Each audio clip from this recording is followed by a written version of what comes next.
Cuando un pastor y su esposa invitaron a Rosaria Butterfield a sus vidas, se dieron cuenta de algo sobre su invitada. Y querían que ella se diera cuenta de que ser lesbiana no era el pecado más grande en mi vida. Ser una no creyente era el problema. Así que ellos vivieron y compartieron el Evangelio y fueron un modelo para mí sobre cómo aplicar una vida de fe a un mundo caído y tantas pruebas que la gente enfrenta viviendo en un mundo caído. Estás escuchando Aviva Nuestros Corazones con Nancy de Moss Wolgemuth en la voz de Patricia de Saladín. Hoy es 14 de marzo de 2023.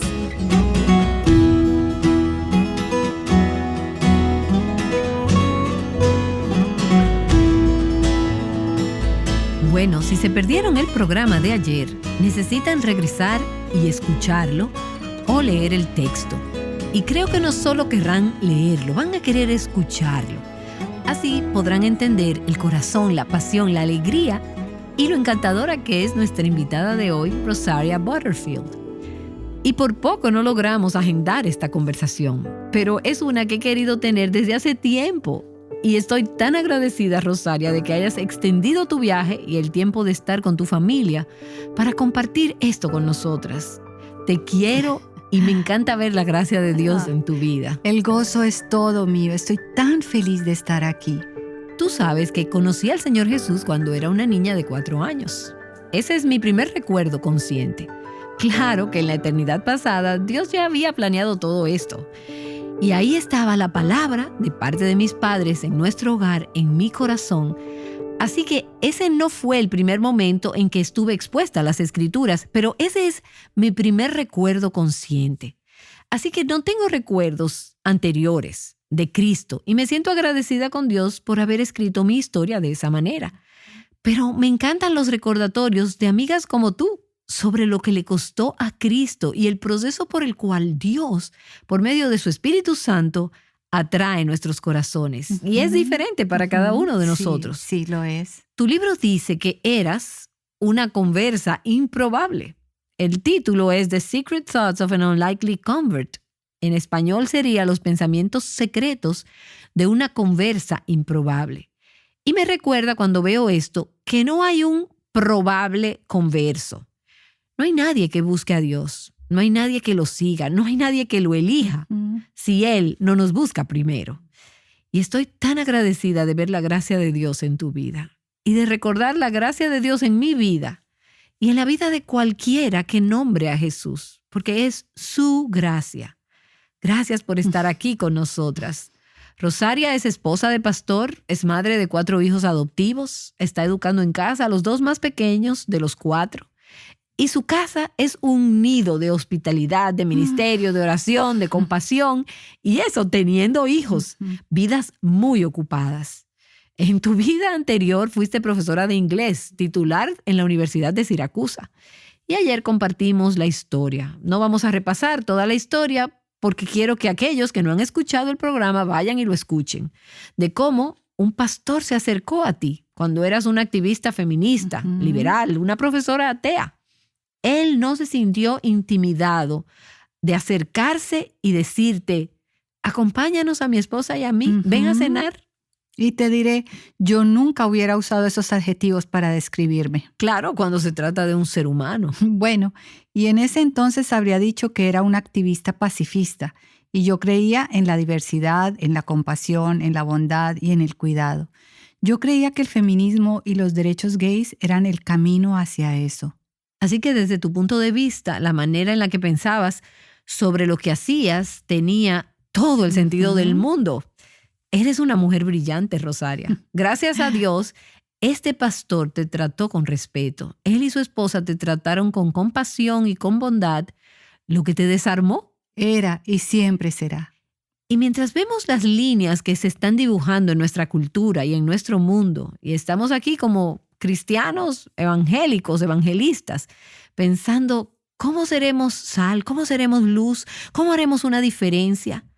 Aquellos que amamos a Cristo no podemos decir que simplemente borramos esa cultura secular. Estos seculares están dañando nuestra cultura. Sabemos que esa no es la manera correcta de pensar. Pero a veces pienso en que nos sentimos inútiles por cómo nuestras vidas podrían coincidir con aquellos que vienen de una visión del mundo totalmente opuesta.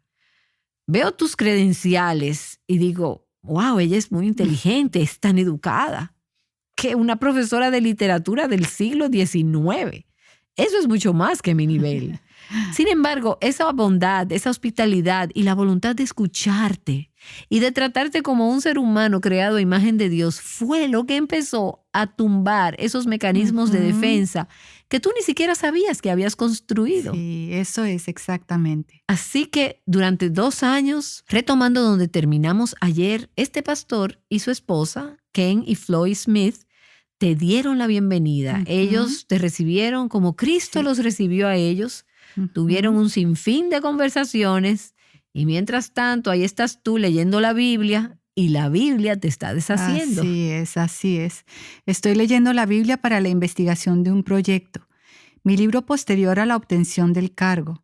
Pensé que sería un análisis de los derechos cristianos desde el punto de vista de una lesbiana feminista, socavando la Biblia como autoridad. Mis amigos, claro, sabían que yo estaba leyendo la Biblia. La comunidad lésbica y gay es una comunidad con el don de la hospitalidad. Así que mi hogar estaba abierto constantemente para gente que quería hablar de ideas y problemas, estudiantes, miembros de la facultad y vecinos. Una noche de la semana era especial. En la comunidad lésbica gay hay una noche de la semana en la que la casa debe estar abierta para todos. Así que un jueves por la noche prácticamente cualquiera que necesitara venir vendría y yo serviría una gran cena y simplemente hablábamos. Mis amigos me dejaron saber, un jueves por la noche en particular, que esta lectura de la Biblia me estaba cambiando y estaban preocupados. ¿Y tú sabías que era cierto? ¿Lo notabas? Bueno, tú sabes, soy una mujer de libros y cada proyecto de investigación me cambia. Así que eso lo sabía, pero no lo había registrado hasta que un amigo transgénero puso la pregunta muy directa. Fui directo a la cocina, probablemente a traer otra botella de vino y más platos para la pasta. Y esto es lo que ella dijo. Ella se sentó y dijo, Rosaria, antes de que entres otra vez al comedor, sirvas y empieces a hablar, necesito hablar contigo. Estoy preocupada por ti. Esa lectura de la Biblia te está cambiando. Estoy muy preocupada. ¿Y cuál fue tu respuesta? Es gracioso. ¿Alguna vez te ha pasado que un amigo te hace una observación y eres una adicta al trabajo, tan ocupada, tan enganchada que no has hecho las preguntas correctas? Así que tampoco puedes recibir las respuestas correctas. Yo no lo había notado o no lo hubiera preguntado así, y su preocupación abrió algo en mí. Me di cuenta de que tenía una pregunta que me daba miedo articular, incluso a mí misma. Pero ella era una amiga de confianza, así que le dije, doy seudónimos en este libro llamándola Jay. Jay, esto es solo un asunto de investigación, pero ¿qué si es verdad? ¿Que si es verdad que Jesús es un rey real y resucitado? ¿Que si estamos todos en problemas? Lo que Jay me contestó cuando le pregunté eso fue, bueno, eso lo sé. Yo fui pastora presbiteriana por 15 años. Si tú quieres, oraré por ti para que Dios te sane. Yo oré por mí misma para que Él me sanara, pero nunca lo hizo. Wow, así que había una historia ahí detrás. Sí. Ese fue un momento poderoso por muchas razones. Una es que me reveló más o menos un secreto, un permiso tácito de seguir leyendo la Biblia. Porque aquí estaba esta querida amiga mía, desconocida para mí, que había echado raíz en este libro para un propósito de vida y ayuda. Así que eso era muy poderoso. Pero había algo en su manera de usar la palabra sanar que realmente me molestaba. Yo creía que ser homosexual era bueno, no creía que necesitara sanar. Encontraba esa palabra condescendiente y patológica. Tampoco me gustaba que este Jesús no sanó, lo que sea que eso significara, a Jay si ella oró por eso. Digo, ¿quién es este Dios que sana a unos pero a otros no? Eso no es justo. Pero finalmente me hizo darme cuenta, en este punto ya había leído la Biblia algunas veces, de que la Biblia, de hecho, no decía que necesitaba sanación. La Biblia decía que necesitaba arrepentimiento hacia la vida y tampoco me gustaban esos términos. Así que dejé esa conversación desorientada y perturbada, pero motivada a seguir leyendo y seguir investigando. Y te estaba enfrentando de frente con este problema del pecado, este problema del corazón, que no era la homosexualidad, no era una ideología, había un problema subyacente del corazón. Sí, eso es verdad, aunque me daba un poco de miedo ir ahí. Eso es absolutamente correcto. Suena a que estabas empezando a presentirlo. ¿Y qué si algo está mal? Y eso que estaba mal, que vendría a saber después, era pecado. Sí, eso es correcto, pero realmente no me gustaban los términos de esta discusión para nada. Y continuaste hablando sobre la Biblia con tus amigos Ken y Floyd. No, absolutamente. Ken y Floyd eran mis fieles semanales. Cuando miro en retrospectiva como cristiana, parece una relación de discipulado, porque eso es lo que era. Y mientras hablabas con ellos, ciertamente ellos conocían tu sistema de creencias y tu pasado. ¿Cómo lidiaban ellos con este asunto del lesbianismo? Tú sabes, esa es una gran pregunta. Es una cosa chistosa. Creo que la gente piensa, aquí tenemos un pastor evangélico y aquí tenemos una lesbiana activista, así que obviamente debimos de haber estado discutiendo sobre Romanos capítulo 1 durante la cena cada noche. Sin embargo, eso no fue lo que realmente ocurrió. En lugar de ello, lo que realmente pasó, lo que Ken y Floyd Smith hicieron, fue que se dieron cuenta de que ser lesbiana no era el pecado más grande en mi vida. No ser creyente lo era. Así que compartieron el evangelio conmigo y vivieron y modelaron delante de mí cómo aplicar una vida de fe en un mundo caído en el que todos enfrentamos muchas aflicciones. Y eso empezó a hacer algo en ti. Obviamente, había un agujero en tu corazón. Empezó a deshacerme. Yo pensé que si me hubieran confrontado con mi homosexualidad y que la primera noche me dijeran, ahora escuche, señorita, sabe que la homosexualidad es un pecado muy profundo, oscuro y peligroso. Vamos a Romanos capítulo 1. Esto será tu ruina. Eres una persona que odia a Dios. Esto es muy serio. Yo hubiera rechazado eso y me habría puesto a la defensiva. Pero ellos sabían que ese no era tu problema más grande. Sí, de hecho, en las palabras de Ken, nunca podemos hablar de pecados en plural hasta que hablemos de pecado principal. Así que las cosas que ellos querían hablar conmigo en realidad eran relacionadas con mi manera de ver el mundo, mi cosmovisión. Las personas nacen buenas. Rosaria, ¿de verdad tú crees eso? ¿Cómo eso explica esto y aquello? Ellos intentaban hacerme entender el pecado original como una experiencia que nos deforma a todos. Sabemos como cristianos que el pecado original nos deforma y el pecado en sí nos distrae y el pecado que mora en nosotras nos manipula y somos cristianas. Ellos empezaron a mostrarme cómo el pacto de gracia responde al problema de un modo alternativo, porque nosotros no podemos arreglar el problema. Eso era intrigante, así que eran los dos intelectuales y compasivos. Sin que yo realmente lo supiera, me estaban discipulando de una manera completa. También suena a que te diste cuenta de que ellos se reconocían a sí mismos como pecadores en necesidad de un Salvador. Oh, absolutamente. De hecho, cuando Ken oraba antes de comer, la mayoría de las veces se arrepentía de sus pecados de ese día y era impresionante para mí que él hiciera eso, porque algunos de sus pecados cometidos ese día eran pecados que yo había cometido también ese día, solo que yo no los veía como pecados.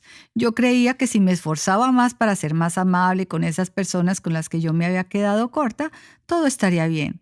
Así que era una experiencia que me desarmaba. Ellos mismos se estaban arrepintiendo antes de pedirte que te arrepintieras. Sí, ellos estaban modelando arrepentimiento hacia la vida y estaban mostrando también cómo amar a los pecadores y odiar tu propio pecado. De acuerdo. Voy a adelantarme. En algún punto terminaste en la iglesia, 2 años después de esta relación. Así es, fue una locura. 2 años después de relación con los Smiths, una mañana dejé la cama que compartía con mi pareja lesbiana y 1 hora después terminé en el banco de la Iglesia Reformada Presbiteriana de Siracusa. Wow, y eso dice, entre otras cosas, que no conoces el pasado ni la historia de alguien que puede estar sentado junto a ti en la iglesia y lo que Dios está en proceso de hacer en esa vida. Sí, eso es verdad. Así que terminé ahí y Ken estaba predicando el Evangelio de Mateo. ¿Y tenías miedo? Sí, lo tenía. Para ese entonces ya te sentías cómoda con esta pareja. Bueno, me sentía cómoda con muchas de las personas de esta iglesia. Eran colegas míos en la universidad. Pero había llegado a un punto en el cual necesitaba que alguien contestara mis preguntas. Estas preguntas que eran profundas y que me estaban volviendo casi loca. Mi visión del mundo feminista secular no podía contenerlas. Necesitaba ir a la iglesia y conocer a Dios y no preocuparme por el hecho de que mi corte de pelo y mis pantalones probablemente no fueran la vestimenta normal de este grupo en particular. Pero eso no era importante para ellos, porque a ellos lo que les importaba eras tú. Así es, no les molestaba eso. Estoy segura de que tuvieron que trabajar un poco en ello. Además, no le dije a nadie que iría a la iglesia, solo me aparecí. ¿Y te sentiste bienvenida? Sí, me atrajo mucho el servicio, me atrajo la música. Yo empecé la carrera como música, así que me encanta cantar. La Iglesia Reformada Presbiteriana canta salmos a capela y a mí me pareció que la música fue muy hermosa. Pero el mensaje me desarmó. Así que me encontré a mí misma regresando continuamente a escuchar más mensajes para encontrar respuestas a algunas de estas preguntas tan profundas. Una de estas fuertes preguntas que me golpeaba duro era que quería que Dios me mostrara, bajo mis términos, por qué la homosexualidad era un pecado. Cuando Ken predicó sobre el Evangelio de Mateo, entendí que lo que la Biblia hacía era un llamado a todos a rendir nuestros corazones a la voluntad de Dios primero y después a hacer nuestras preguntas. Una de las cosas que la autoridad de Dios sugería era que si no hay nadie más alto que Dios, no era mi derecho a hacer esa pregunta sobre Dios. De hecho, lo opuesto era lo cierto. Dios tenía el derecho de interrogar mi vida y mi cultura. E incluso como profesora posmoderna entendía eso. La pregunta es, ¿quién es más alto que Dios? Como profesora posmoderna, si tu trabajo, como mi estudiante, era para el martes y me lo entregaste el miércoles, tienes una mala calificación.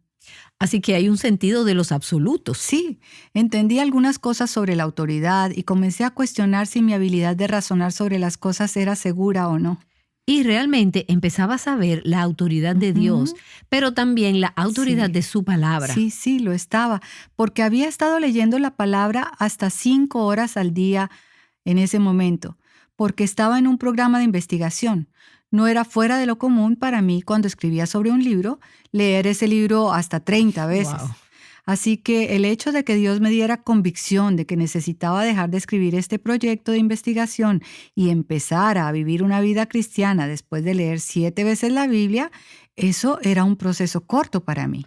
Así que cuando empezaste a leer las Escrituras, las estabas juzgando, criticándolas, pero hubo un punto de quiebre donde te diste cuenta de que si esta era la autoridad, debías estar dispuesta a ser juzgada por ella. Cierto, eso es verdad. Y ese punto de quiebre fue de este modo extraño. Ken estaba predicando sobre Juan 7:17. El que quiera hacer la voluntad de Dios, conocerá si la doctrina es de Dios. Y Ken ofreció un ejemplo bíblico de que la obediencia viene antes del entendimiento. Casi brinco de mi silla. De hecho, tal vez lo hice. Tal vez sí brinqué fuera de mi asiento porque esto era demasiado loco para mí. Siempre había creído que el entendimiento viene antes que la obediencia. Después de todo, me pagan por leer libros y escribir sobre ellos y decirles a otras personas qué pensar. Pero de repente, este paradigma sobre cómo entender las Escrituras estaba siendo revelado para mí, que si yo obedezco, el entendimiento llegaría. Wow. Eso me daba miedo. Recuerdo haber regresado a casa y orar esa noche.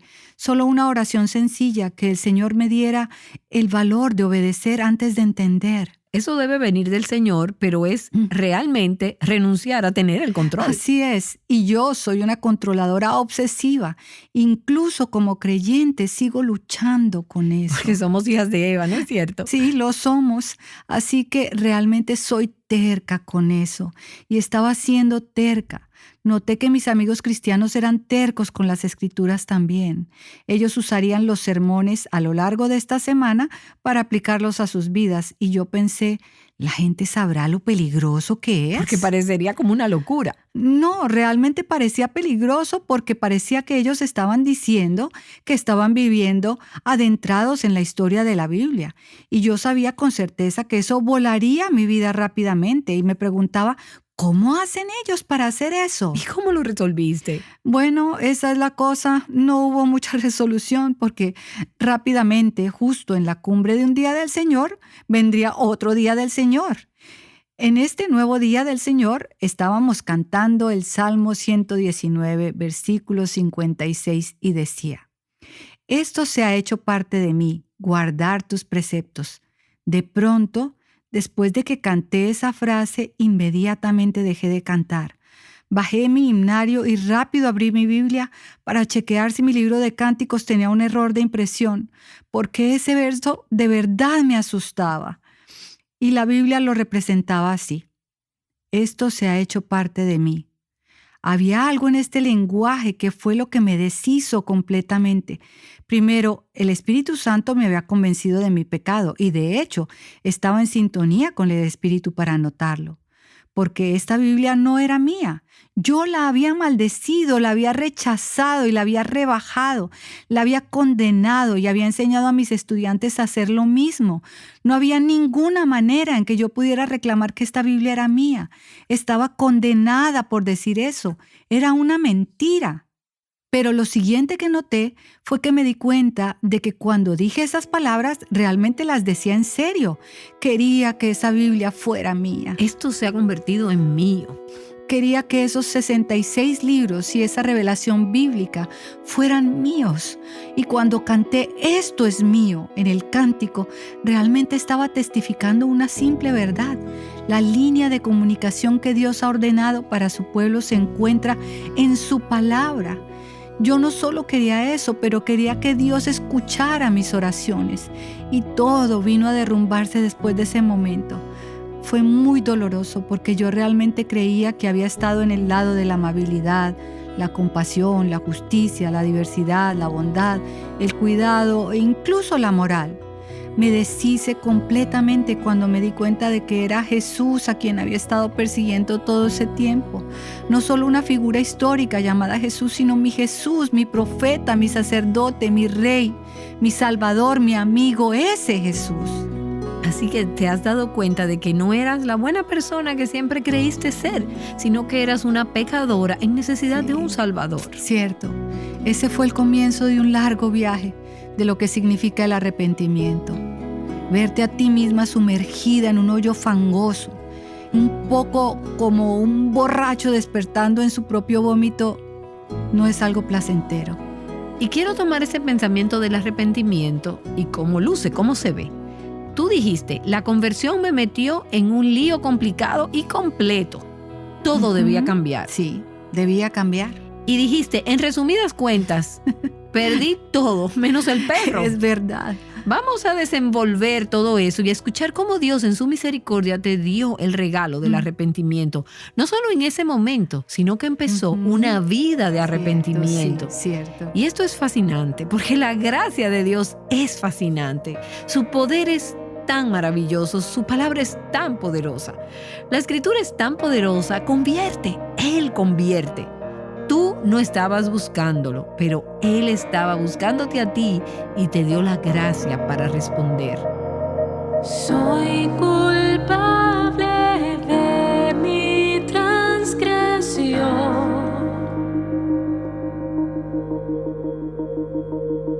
He pecado contra ti, Señor.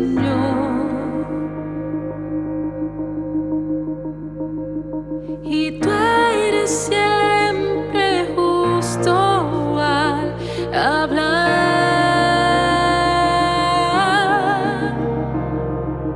La muerte es mi sentencia, es la verdad. Si contaras nuestra iniquidad, ¿quién permanecerá?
Y vamos a retomar la conversación en el próximo programa de Aviva Nuestros Corazones. Para aquellas que les interese, pueden obtener el libro de Rosaria titulado The Secret Thoughts of an Unlikely Convert. Está disponible en inglés.